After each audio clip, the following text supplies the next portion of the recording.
Questions orales. Oral questions. The honourable member for Thornhill. Another week and another condemnation for these Liberals. The parliamentary budget officer they appointed condemned their own government for saying that it's not worth the effort to recover $15 billion of COVID overpayments to wealthy corporations. Worse, they haven't changed a thing. The Auditor General said so too. They hired 10,000 more tax collectors. $15 billion, Madam Speaker, is $1,000 per Canadian household, per family. Not worth it? Are they kidding? The Honourable Parliamentary Secretary to the Minister of National Revenue. Thank you, Madam Speaker. All one has to do is to go into Canadian communities across this country to understand the importance of the various COVID-19 emergency programs that were introduced. Whether it was CERB, whether it was the wage subsidy, these programs helped the country through. At a time when Canadians needed their government was there. Where was the opposition? The opposition was talking about austerity. They were talking about making cuts. We will not defend that kind of an agenda. We will put forward a progressive agenda that helps Canadians. Thank you very much. Member for Thornhill. The government says that it's not worth collecting $15 billion from their well-connected, wealthy corporate friends. Today, they're standing by that. Mr. Speaker, if someone's grandmother owed $15, the CRA would call that grandmother until she paid back every last cent. Yeah. $15 billion, not worth it. They must be kidding. Will they commit to getting the illegal money back from big corporations so that Canadian families can afford to pay their bills? The Honourable Parliamentary Secretary. Thank you, Madam Speaker. It turns out that the Conservatives apparently are following the lead of their leader, who is staying up very late at night, as we understand, watching crypto episodes on YouTube. What he's missing as a result of that, and what they're missing, is the public record. In public accounts last week, the commissioner of the CRA made very clear that the verification work is ongoing with respect to determining whether or not individuals and businesses were actually eligible for the programs that they received, the support that they received. This work is vital. We committed to it as a government, and they supported it. So let's let it continue. Honourable member for Thornhill. They haven't changed a thing. The Auditor General said so. $15 billion of illegal payments to corporations and more taxes for ordinary Canadians. After 8 years of this Prime Minister, Canadians are the ones cutting back. They're cutting back on meals. 1 in 5 of them are skipping them. Seniors are turning their heat down because of this Prime Minister's punishing carbon tax, and they are cutting back on the things they want after 8 years of this Prime Minister making everything they need more expensive. Canadians are the ones feeling this Liberal government's austerity. Will they take responsibility or get out of the way so we can fix it? The Honourable Parliamentary Secretary to the Minister of Tourism. We reduced taxes on middle-class Canadians on 2 separate occasions, and both times the Conservatives voted against it. I would like to address the Statistics Canada report of this morning, Madam Speaker, which indicated that 150,000 new jobs were created in January alone. Madam Speaker, this is well above market expectations, and we know that the best thing for Canadians struggling to meet the rising cost of living is to have a good, well-paying job. L'honorable député de Mégantic-Lérable. Après 8 ans de ce Premier ministre. After 8 years with this Liberal Prime Minister's monetary nonchalance and inflationary deficits, Canadians are struggling to make ends meet. The big losers of this government's decisions are the middle class. They're excluded from Liberal assistance programs because they earn too much, but they're not rich enough to benefit from the generosity he shows his friends. It's so sad to see that 9 out of 10 young people who dreamed of buying a home will not be able to. Will the Prime Minister take responsibility and give Canadians the right to dream of a better future? The Honourable Parliamentary Secretary to the Minister of Tourism. Madam Speaker, the Conservatives talk about the middle class. We reduced taxes for the middle class twice, and the Conservatives voted against.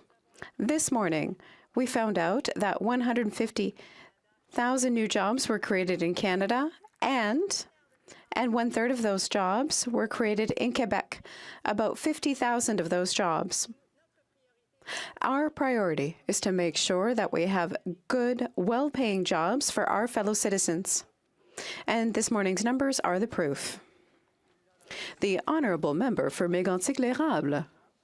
What we voted against, Madam Speaker, are inflationary policies for this government over the last 8 years. The result is that large grocery chains announced this week that the grocery costs are going to go up again in the coming months. Last year, it went up by 11%, and this year, the average family is going to pay $1,000 more to have access to groceries, to eat, to put bread and butter, meat, vegetables on their table.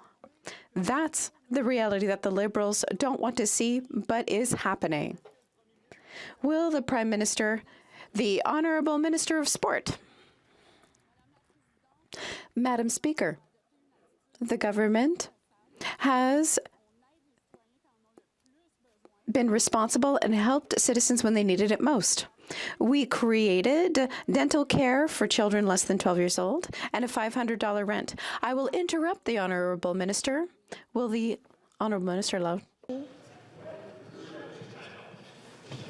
The Honourable Minister. Merci, Madame la Présidente. Alors, je disais que notre gouvernement... Thank you, Madam Speaker. Our government has a responsible attitude by helping people when they need it the most to get through hard times. Why is it every time we want to help Canadians, do the Conservatives oppose it, such as when we cut taxes for the middle class twice? The Honourable Member for Salaberry-sur-Roi.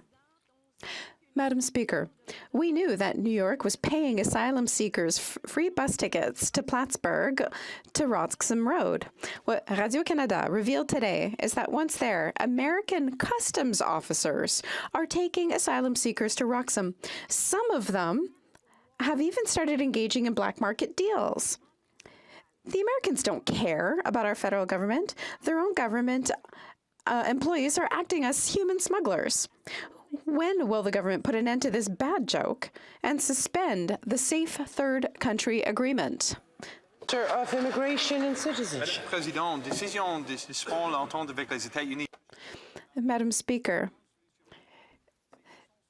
the Safe Third Country Agreement is not a magic bullet. We need to continue working with the United States to modernize our agreements with them and, at the same time, continue to work with our counterparts, including in the province of Quebec.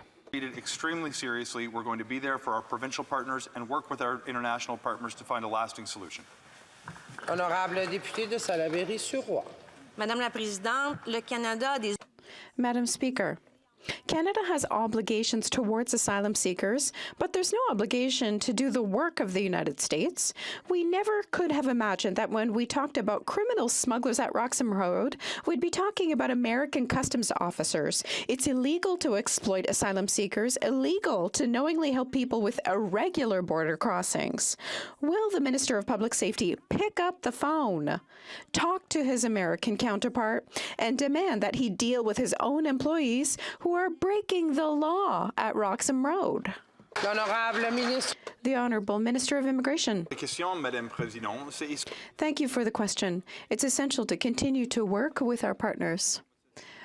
There's many conversations happening with our counterparts in the United States to try and establish agreements with the United States and find a lasting solution. At the same time, it's essential to continue to work with the province of Quebec to respect our obligations, to support asylum seekers, and to respect our national and international agreements. Madam Speaker, Afghan women and girls can't go to school. They can't see a doctor. They are prisoners in their own country. For 18 months, these women and girls should have been getting help from Canadian organizations. Instead, this so-called feminist government continues to fail Afghans by delaying a humanitarian carve-out. So to the Minister of Public Safety, how much longer will he make women and girls in Afghanistan wait? How many more women and girls in Afghanistan will die before he acts? The Honourable Parliamentary Secretary to the Prime Minister. Speaker, the situation in Afghanistan, in particular for Afghan women and girls, is terrible. We condemn the Taliban's treatment of women and girls in Afghanistan. and the treatment of women's liberty there. As access to education, as we all know, is a fundamental human right, and one that should be respected. The Taliban will be judged by their actions in this regard. The honourable member for Port Moody Coquitlam. Madam Speaker, nurses and healthcare workers are run off their feet, exhausted and burning out. They are mainly women, disproportionately racialized women, and yet they have never been paid fairly. This discrimination is wrong, and the Liberals let it worsen over the last 7 years. Our nurses and healthcare workers are underpaid and undervalued. They deserve better wages, better working conditions, and respect. Why doesn't the Liberals' healthcare offer to the provinces include real funding for raises to finally give care economy workers the respect they deserve? The Honourable Minister of Health. Thank you, Madam Speaker, and our colleague is exactly right. For workers to care for people and patients, we need to care for them. It's been very hard during COVID-19 and until now, with all the pressure, the mental health challenges that they've had, the physical damage that COVID-19 has had on workers. They have left in large numbers. Many of them are sick or tired. We need to care for them if we want them to keep caring for us. Thank you. Hear, hear. The honourable member for Regina Capel. Mr. Speaker, 8 years of Liberal deficits, waste, and corruption have driven inflation to record highs, and nowhere is that more obvious than in the grocery aisle. Now, the Prime Minister likes to try to blame everyone else, but even the Liberals are now admitting that inflation is caused by domestic factors. One of those factors is the carbon tax. It makes everything farmers use to grow their crops more expensive, and those costs get passed on to consumers. Now the government is going to triple that carbon tax. So why should Canadians believe anything Liberals say about addressing the cost of living crisis when they are deliberately making Canadians pay more for food? The Honourable Parliamentary Secretary. Thank you very much, Madam Speaker. And I appreciate the question because let's talk about the rising cost of food. Let's talk about what families are facing. Let's talk about families like mine. When I'm at the grocery store with my son Nitin and he's wanting a particular cereal, a particular type of dessert, and I talk to him about the rising cost of groceries, I also explain to him about what we're doing to help Canadians. And I tell him that we're targeting our... If the honourable members ask a question, can you please give the honourable member answering it the courtesy of keeping silent? The Honourable Parliamentary Secretary. What I do is when I speak to my son, I explain to him about what we're doing at a targeted way to help Canadians that are struggling with the cost of those groceries, those expensive items as we walk down the aisle in those grocery stores. And I tell him we're targeting benefits, such as dental care benefits, such as affordability benefits. Member for Regina Capel. The worst part about their carbon tax is that they try to dress it up as an environment plan, but it's not working. They haven't hit a single target. You see, the Liberal plan was to drive up the cost of everything and hope that greenhouse gas emissions fell as a result. I can report to the minister that the first part of that plan, making everything more expensive, they nailed that. The second part, not so much. Now, the Canada Food Price Report is saying that food prices are going to go up again in 2023, as a typical farm could see their taxes with the tripling of the carbon tax hit $150,000 a year. And again, all of that gets passed on to the consumer. So why is this government making... The Honourable Parliamentary Secretary. Madam Speaker, another important question, but there's also an important response. And the response is that when you're trying to target a pressing issue as pressing nationally and internationally as climate change, you need to take direct action. That's the kind of answers my children demand from me at the dinner table each and every night. What are you doing, Baba, to deal with the changing pollution, the changing temperatures? And what I say to them is that we're putting in place a price on pollution that affects people's behavior, that helps us make better decisions for our families and for our country. That's the kind of answers Canadians deserve. The honourable member for Dufferin-Caledon. Well, I can tell you, whatever they're targeting, it's not working. Why don't they try targeting this? The 415% increase in seniors using the Orangeville Food Bank since 2017. That's what you get with 8 years of this government. Or the 45% of Canadians who are within $200 of not being able to make ends meet. Why don't they target them? But instead what they're going to do is triple the carbon tax and make everything even worse. When will the government stop actually hurting families, do something to help them by allowing them to keep the heat on and cut that darn carbon tax? The Honourable Parliamentary Secretary to the Minister of Seniors. Madam Speaker, I find it so ironic when Conservatives stand up day in and day out and pretend to care about seniors. Yet day in and day out, year in and year out, they vote against everything that we put forward for seniors. Just a selection, Madam Speaker. GIS top-up of $947 annually for 900,000 single seniors, voted against. Enhancing the CPP by 50% for future retirees, voted against. Restoring the age of eligibility for OAS back to 65 from 67, which made seniors work 2 years more to get the benefits that they worked for. The Honourable Member for Medicine Hat Couchton. Thank you, Madam Speaker. According to this member, it appears as if seniors have never had it so good. But after 8 years of this Prime Minister, life just keeps getting more and more expensive. Because of the Liberal carbon tax, Canadians can no longer afford to eat, heat, or house themselves appropriately. And it's about to get even worse when the government's planned tripling of the carbon tax. Conservatives will keep the heat on and continue to fight this useless and costly tax. Will the Prime Minister take responsibility for this cost of living crisis so we can fix what he has broken? The Honourable Parliamentary Secretary to the Minister of Environment and Climate Change. And the Conservatives talk a pretty good line on affordability, Mr. Speaker, but when it comes time to deliver, they're just not present. They voted against every one of our affordability measures. But there's good news, Mr. Speaker. Good news on the horizon. As of April 1st, a family of four will receive a climate rebate up to $1,500. In his home province of Alberta, $1,000. In my home province of Manitoba, 8 out of 10 families will be better off. Those payments will come quarterly. Life will be more affordable, Mr. Speaker. I don't know why the Conservatives just won't take good news. There it is. Honourable Member for Northumberland, Peterborough South. Madam Speaker, after 8 years as Liberal Prime Minister, Canadians are quickly running out of patience and time. Let me tell you about Donnie from my riding. He depends on Ontario Disability Support Program to get by. With the surge of rent, he spends 90% of his income just to keep a roof over his house. And you know, that leaves very little for groceries and for heating. Donnie needs help. He needs a government that will keep the heat on by taking the tax off. When will this Prime Minister get out of the way and let us fix the problems he caused? The Honourable Parliamentary Secretary to the Minister of Immigration. Thank you, Madam Speaker. I think we can all agree in this chamber that no person with a disability should live in poverty.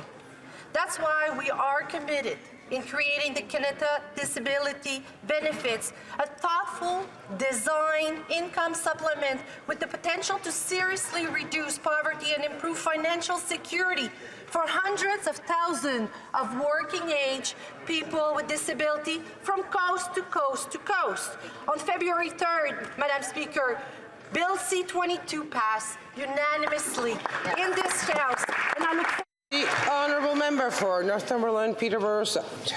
Thank you, Madam Speaker. Well, we hear more and more about spending. And let me paraphrase a little bit. After 8 years of this Liberal Prime Minister, life is objectively getting worse for many Canadians. But hey, this government might be failing miserably, but they're spending a lot of money doing it, so that's okay, right? Well, it seems like the only ones in Canada who have money, the only ones who aren't going broke are Liberal insiders. It seems like this Prime Minister, when will this Prime Minister stop collecting his paychecks so Canadians can keep theirs? The Honourable Leader of the Government in the House. When that party was in power, Canada had its worst growth ever since World War II, and that the problems that Canadians faced at that point was that there was more than 1.5, in fact, more than 2 million people who were in poverty then that are not now. There are 1.5 million people who didn't have jobs then that do now. We are leading the world in terms of the second highest GDP growth in the world for this year, Madam Speaker, and we will continue. The reality is, yes, times are difficult globally, and it doesn't feel great to lead when the world is down, but when the tide turns, it sure will feel good to lead when the world is doing well. L'honorable député de Mirabel. Madame la Présidente. Madam Speaker, the public service is tight-lipped about McKinsey. We know that the opposition demanded the federal government disclose all its contracts with the firm. Yesterday in committee, a senior public servant revealed that he advised caution to all the heads of the departments and agencies covered by our request. He advised them to watch everything they write in case it gets into the hands of MPs. Madam Speaker, what do officials know that they're not allowed to share? Treasury Board. Thank you, Madam Speaker, and thank you to my colleague for raising the conversation that we had at committee. We're taking this information seriously. We know full well that the Minister of Procurement and myself will have to look at all the issues, the contracts. For McKinsey, we will continue to look into the matter, and officials are the ones who are responsible for looking at the issue of procurement. So we will be reviewing those projects with the Parliamentary Committee. Thank you, Madam Speaker. The Honourable Member for Mirabel. Madam Speaker, the lack of transparency is at the heart of the McKinsey issue from the beginning. It's not normal for the Comptroller General of Canada to advise the public service to maintain a culture of silence. It shows that the government considers Parliament and us, MPs, to be nothing more than a threat. This is serious, and it raises questions as to whether the federal government is going through the documents with a fine-tooth comb and with liquid paper. Is the government trying to cover its tracks? Is it trying to cover things up? The President of the Treasury Board. Madam Speaker, as you know, we're going through an exhaustive review of all contracts with McKinsey. Officials and public servants are following all of the procurement management processes in place. Teams are conducting their work in line with international standards of the profession, and this review will also be done with internal audit teams. They require independence and objectivity. We're looking into the matter. King Vaughan. After 8 years of this Liberal Prime Minister, seniors must choose between heating and eating. Sonia from Winnipeg called me in tears because she can no longer afford to keep the heat at room temperature. She tells me she sleeps under 5 blankets to keep warm.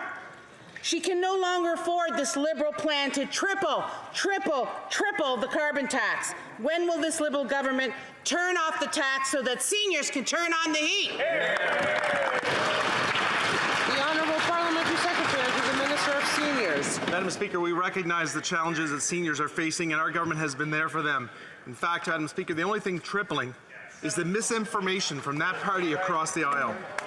Unlike the party opposite, who has opposed every single measure to support seniors and to give reckless advice to invest in crypto, our government is helping seniors who are struggling. We've doubled the GST tax credit. We provide dental and rental support. We also increase the OAS for seniors aged 75 and over. We'll take no lessons from the Conservative Party of Canada, Madam Speaker. Good job. The Honourable Member for Edmonton Manning. Only smart people take lessons, by the way. Madam Speaker, Liberals insist that carbon tax is revenue neutral while picking the pockets of average Canadians. Life is no longer affordable. Faced with inflation, tax increases, record high prices, the Prime Minister shows his sympathy by planning to triple the carbon tax. Conservatives will keep the heat on and take the tax off. For 8 years, he has ignored the needs of all Canadians. When will he step aside so that we can fix what he has broken? Yeah. The Honourable Parliamentary Secretary to the Minister of Environment and Climate Change. Thank you, Madam Speaker. Madam Speaker, listening to the Conservatives day in and day out, the words climate change just never come out of their lips, Madam Speaker. And that's not surprising, Madam Speaker, because for 10 long years they did absolutely nothing on climate change. Madam Speaker, they're stuck in the past. We're looking to the future. We're looking to make life more affordable Canadians. They keep voting against us. Mr. Speaker, we're going to build the economy of tomorrow, the good jobs of today, and make life more affordable for Canadians. Right. The Honourable Member for Yellowhead.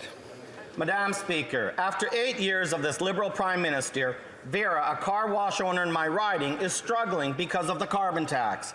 She says she keeps raising rates in her small rural town. People will stop coming and she will go out of business.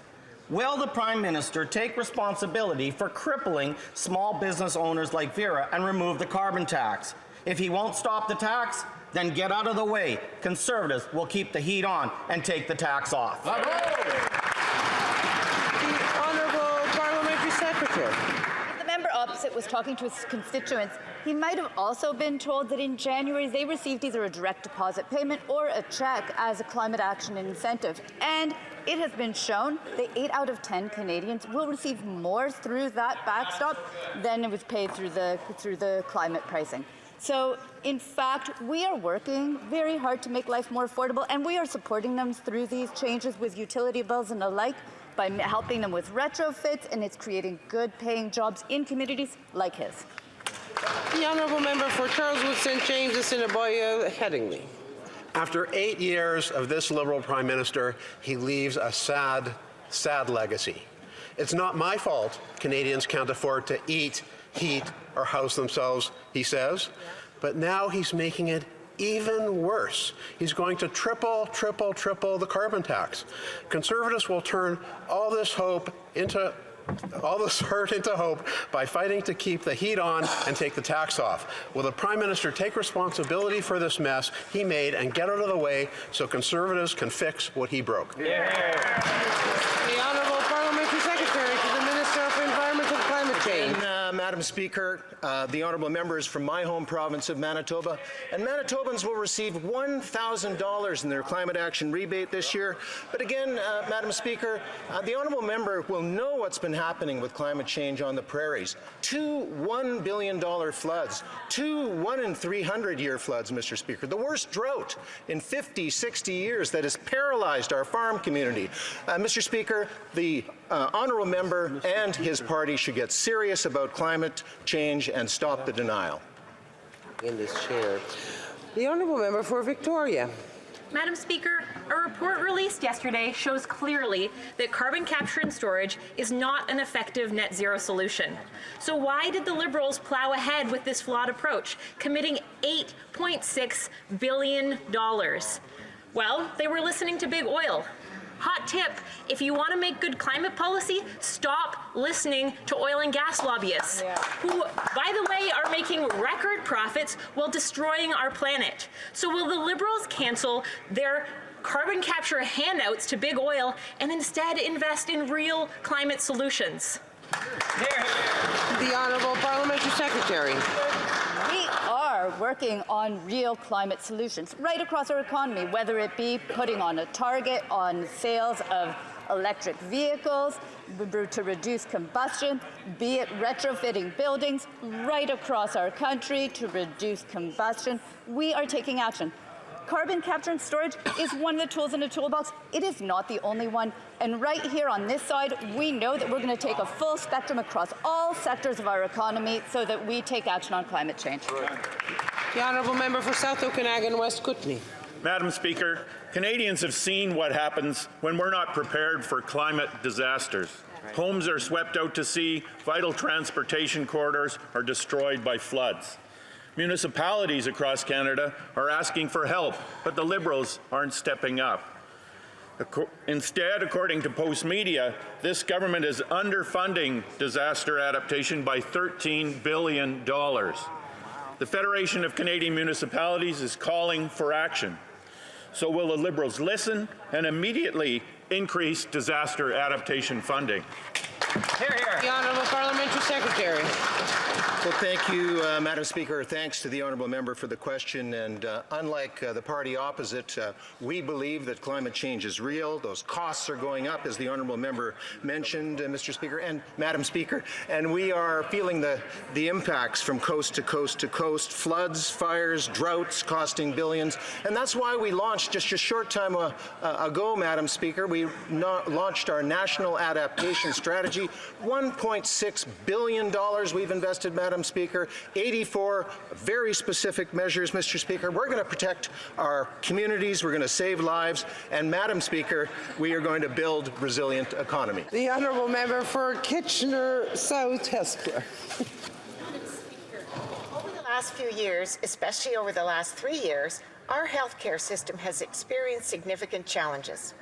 Every Canadian deserves to get the health care they need whenever and wherever they need it. That's why I'm proud that our government presented a plan to deliver real results for patients and healthcare workers. Madam Speaker, can the Minister of Health please update this House on the recent progress made to improve healthcare for all Canadians? The Minister of Health. Thank you, Madam Speaker, and thank you to our colleague from Kitchener for her hard work. And thank you, Madam Speaker, for giving me this opportunity to say exactly that. That is, on Tuesday, we made an offer of $200 billion over the next 10 years to prepare the future in healthcare, but also to repair the damage that was caused by COVID-19 by giving more access to family health teams, which are essential for a truly functioning healthcare system, reduction in backlog, supporting healthcare workers, investing in mental health, and having a system, a data system in Canada that saves lives and protects the health of workers. The Honourable Member from Montmagny-Lès-Kamouraska-Rivière-du-Loup. Madam Speaker, after 8 years of laxist policies from this Prime Minister, the consequences are disastrous. In Vancouver, 40 delinquents were arrested 6,000 times over 1 year. The Liberal government releases criminals in their communities. Shootings in Montreal are multiplying.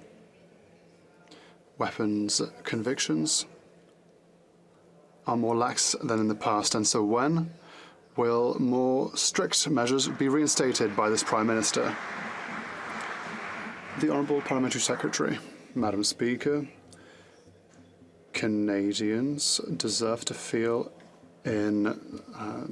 safe. Risk to public safety, they should be denied bail. At the Minister of Justice direction, federal officials have been working for months with their provincial territorial counterparts to develop ways to best keep Canadians safe. We all have a role to play in protecting our communities. In fact, the Minister of Justice met with police chiefs from across the country to listen to their suggestions on how to deal with serious repeat violent offenders and on bail. They agreed that we need lasting solutions that are... The Honourable Member for Montmagny-Lès-Kamouraska-Rivière-du-Loup. Madam Speaker, violent crime has increased by 32% since this Prime Minister took office. Over the past 8 years, gang-related homicides have increased by 92%. Canadians are increasingly concerned. It's sad to see that in Canada, that has a reputation for being peaceful, people are afraid to walk alone or use the metro in Toronto, for example. What is the Prime Minister going to do to finally protect the population? Secretary. Madam Speaker, the Conservatives speak about an increase in violence on our streets, about the increase of gun violence, but they are against controlling guns in Canada, Madam Speaker. We tabled a bill that seeks to stop the handgun market, and the Conservatives are against the very idea of this. If they really want to protect our children, if they really want to protect Canadians, they have to rally to our cause to make sure that handguns can no longer be found on our streets. The Honourable Member for Kamloops Thompson Caribou. Madam Speaker, after 8 years of Liberals dragging their feet on not acting on bail reform, we find ourselves here where bail is broken. Premiers want change. Canadians want change. Police want change. This government prefers to talk rather than act. Yesterday, I and my Conservative colleagues took the first step in a very long journey on bail in tabling Bill C-313. Will this government pass this legislation or get out of the way so we can reform bail? The Honourable Parliamentary Secretary to the Minister of Justice and Attorney General of Canada. All Canadians deserve to be safe and to feel safe, and the laws on bail are clear. If an accused person poses a serious risk to public safety, they should be denied bail. At the Minister of Justice direction, federal officials have been working for months with their provincial territorial counterparts. We all have a role to play in protecting our communities, Madam Speaker. In fact, the Minister of Justice met with police chiefs from across Canada to listen to their suggestions on how to deal with serious, repeat violent offenders on bail. They agreed that we need lasting solutions that are tough when they need to be tough, but also address underlying issues. The honourable member for Kamloops Thompson Carrigal. Madam Speaker, I invite my honourable colleague to go back and to listen to the Minister of Justice's remarks to this House when asked similar questions on January 30th and 31st of this year and into the prior year, where he essentially denied that there wasn't a problem. Now we hear that they've been talking for months. After 8 years of inaction, the bail system has never been worse. Canadians feel unsafe. 32% increases in violent crime. Gangland homicides up 92%. No more talk. Canadians want action. We are ready to start the process with bail reform on a very long journey. Will they help or get out of the way? Parliamentary Secretary. Madam Speaker, we will agree on one thing, that all Canadians deserve safety and that their government needs to take their safety as a fundamental priority. Where we don't agree is that there are foundational issues that relate to criminal justice problems and the overrepresentation of certain communities in our criminal justice system. Things like systemic racism, things like colonial legacies vis-a-vis the Indigenous community. What I would reiterate is that what we need is the cooperation of all parties to tackle these multiple issues that lead to criminality in our society. When we address the root causes, such as mental illness, such as addictions, such as systemic racism, that is where we can truly achieve the goal of keeping our communities safe. Merci. L'honorable député de Trois-Rivières. The honourable member for Trois-Rivières. Madam Speaker, no doubt you spent an afternoon at the shopping centre and then open your Facebook account to see an ad for an item you saw earlier. It's no coincidence that Facebook follows you even when you shop in person. Major chains like Home Depot, The Bay, Best Buy and many others transfer your purchase invoices to Meta without your consent every time they send you a receipt online. Meta knows everything about your spending habits, whether you want it or not. Why does the federal government support this practice? Honourable Parliamentary Secretary. Madam Speaker, unlike the former government, who did nothing to modernize our economy, our government has a plan to grow. Madam Speaker, Canadians have never been more reliant on the digital economy. Yet our existing digital privacy law was just updated before the advent of technologies such as the use of social media and smartphones. In the new digital economy, enhanced privacy will not only benefit consumers, but will allow companies to innovate, compete, and thrive. That's why it's crucial to have clear rules when it comes to this sector, and that's why our government was proud to introduce our digital charter legislation, and we hope all parties will join us in supporting this. The honourable member for Trois-Rivières. Thank you, Madam Speaker. I'll try to ask the right question. C-27 was intended to tighten the control of personal information, but it does not address this practice and does not recognise the fundamental right to privacy as recommended by the Commissioner. C-27 does not require businesses to seek valid consent from customers before sharing their data. Simply requiring an electronic receipt at the shop is not an authorisation to dispose of our personal data. Will the government amend C-27 to protect consumer data rather than the right of businesses to share it without consent?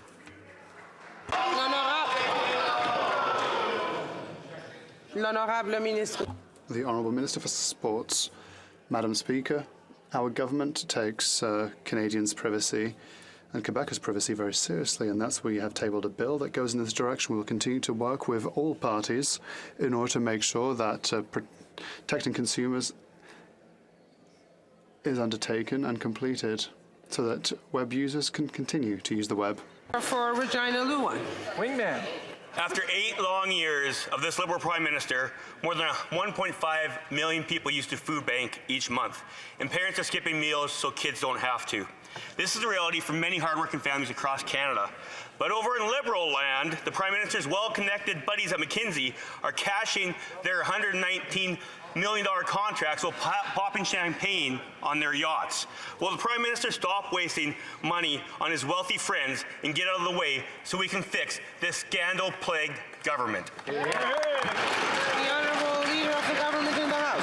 Madam Speaker, for the first part, it's been 7 years, not 8 years, and I know the Conservatives have a great difficulty with math, but talking about other errors in arithmetic, the reality for the Conservatives is they did not talk about those that were dealing with poverty. They did not talk about the most vulnerable when they had an opportunity, when they empower. It was this government that set targets on poverty, that actually has hit them and exceeded them every single year. It is this government that has reduced the levels of poverty in this country such that over 2 million people less are in poverty now than when they were in power. That means over 800,000 children less now in poverty than when they were in power. Madam Speaker, The honourable member for Leeds Grenville, Thousand Islands, Rideau Lakes. After 8 years of this Liberal Prime Minister, Canadians have never had it so bad and Liberal insiders have never had it so good. Take the Liberal Trade Minister as an example. She gave tens of thousands of dollars in contracts to her bestie while Canadians were lined up at food banks. She was at committee today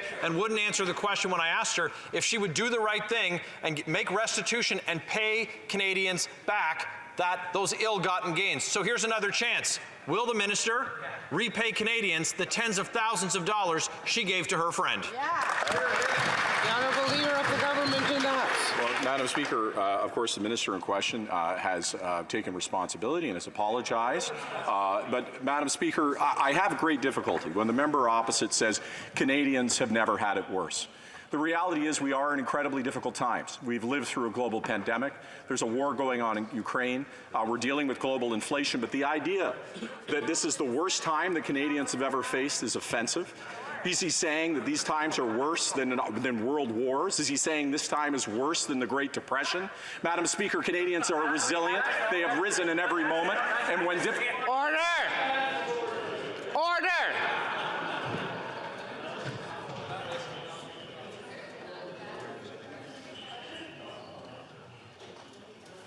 The honourable leader of the government for a few seconds. Madam Speaker, these are the hardest times the world has gone through since the Second World War. And they can laugh about that, but the reality is in every corner of this planet, people are facing the most difficult and challenging times that have confronted humanity in a generation. And the reality is that Canada is leading in that environment. Honourable député de Pontiac. The honourable member for Pontiac. Madam Speaker, over the last year, we've seen a resurgence in the tourism sector. So the question I have,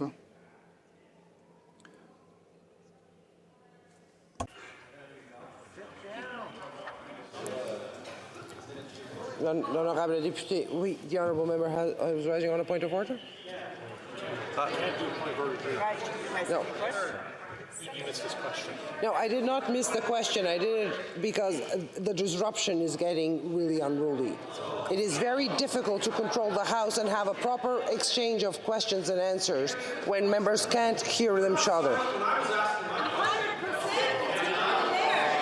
I didn't hear the noise. Now there's noise on both sides, yes. Pardon? Pardon, what did the honourable member ask? Both sides of the House. Does the member whose party is responsible for the disorder now lose her question if that's why the Speaker has said that I've lost my? There's disorder on both sides right now, or there was. I think the question back.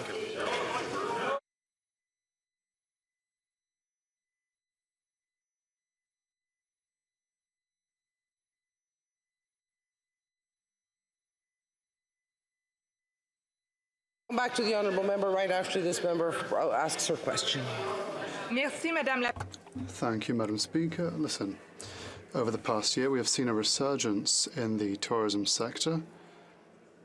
We have businesses and travellers who are resurging. I would like to ask the Parliamentary Secretary to the Minister for Tourism and Associate Minister for Finance to provide an update on the status of this vital economic sector and in rural communities.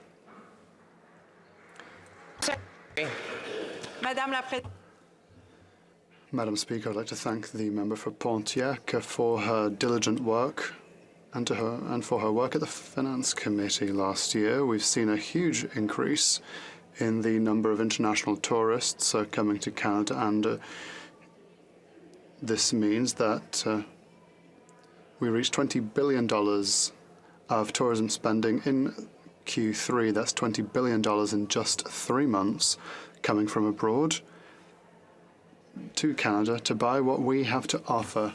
Madam Speaker, I would like to... Member for Leeds, Grenville, Thousand Islands, Rideau Lakes. Madam Speaker, the government House Leader would tell Canadians that they've never had it so good. And his metric for how well this government is doing is that Canadians aren't currently suffering a world war. His word salad will not fill their bellies. But what the actions of this government is doing is filling the pockets of Liberal insiders. So if the minister won't do the right thing and pay Canadians back the tens of thousands she gave to Liberal insiders, then she needs to resign, because that's what Canadians demand and deserve. The Honourable Leader of the Government in the House. Madam Speaker, I did not rise in this place and say that Canadians have never had it so good. What I said was that we are living through some of the most difficult, challenging times anywhere in the world, and that it is small comfort when times are as difficult as this, that our inflation in this country is less than the US, the UK, the Eurozone, the average of the G7, the average of the G20. It's small comfort that we're leading in terms of GDP growth, employment growth, female participation in the workforce. It's small comfort, but Madam Speaker, I say to those that we're there for them with programs and services that lift them up. On the other side, the Conservatives are only doing one thing, amplify. The Honourable Member for Stormont Dundas, South Glengarry.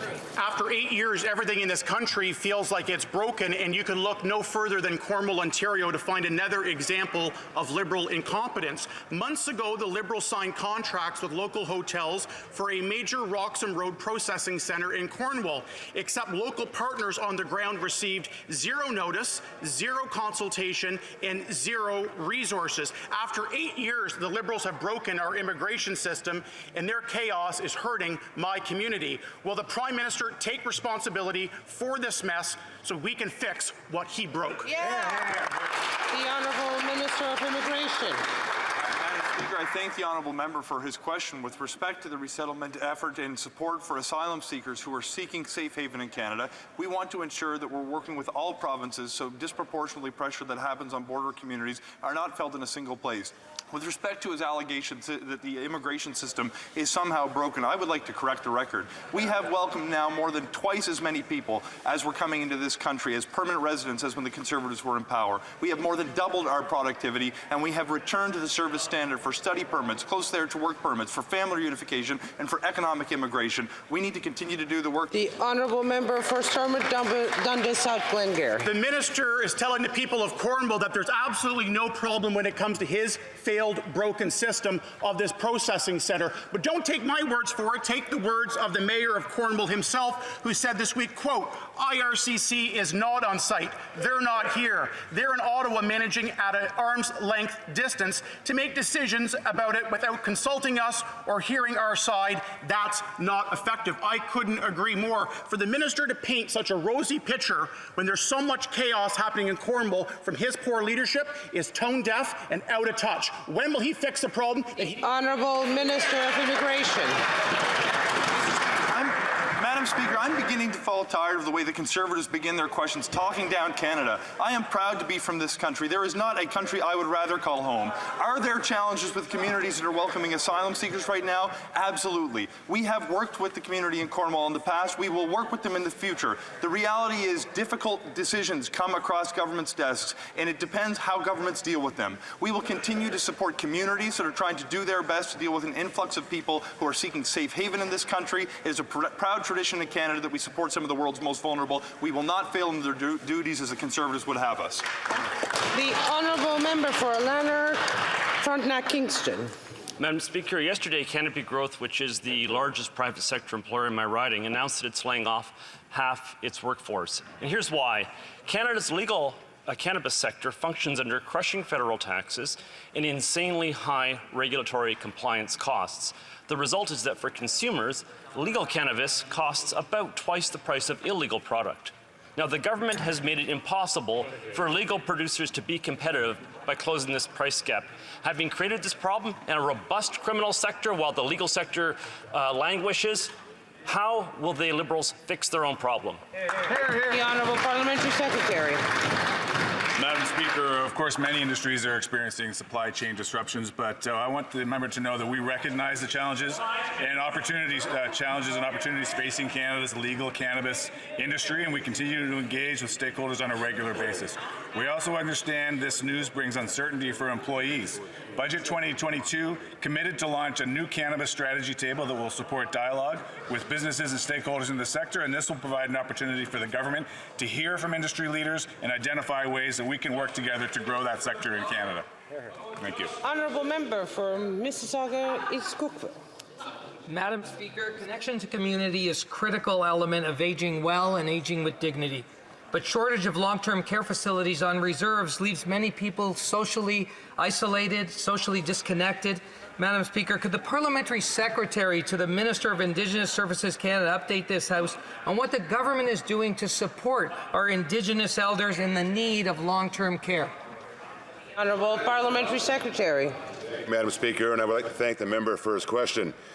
Chief Miracle of the Mohawks of the Bay of Quinte said it best. The strength of a nation is best determined by how we care for our most vulnerable. 2 weeks ago, along with Chief Miracle, I announced just over $30 million for the construction of a new elder care home in their community. An example of working together with our Indigenous communities to ensure Indigenous elders are able to age in their community and be surrounded by their language, culture, and tradition. Thank you, Madam Speaker. The Honourable Member for Cowichan, Malahat Langford. Madam Speaker, people on Vancouver Island have been left wondering whether this government deems public rail worth saving. A deadline was set by the BC Court of Appeals for this government to decide if the Island Rail Corridor should continue to exist. That deadline is next month, and this government hasn't conducted consultation with the First Nations whose territories the rail line runs through. Being unable to keep trains running on time is one thing, but sitting by while infrastructure falls into disrepair is another. Why have the Liberals been asleep at the switch, and why have they failed to conduct appropriate consultation? Hear, hear. The Honourable Parliamentary Secretary to the Minister of Transport. Madam Speaker, I would like to thank my honourable member on the opposite side for raising this very important issue. Canadians from coast to coast to coast deserve to have reliable infrastructure and to be able to commute from anywhere that they live across this beautiful country, and I look forward to working with him across the aisle to make sure that Canadians always receive the services that they deserve and need. Thank you. Honourable Député de Richmond. The Honourable Member for Richmond-Athabasca. Madam Speaker, after denying the decline of French in this country, the Liberal member for Saint Laurent added to it by making misleading and unacceptable comments about Bill C-13 at the Official Languages Committee. She is going against her own minister in order to derail this long-awaited bill to better protect French across the country.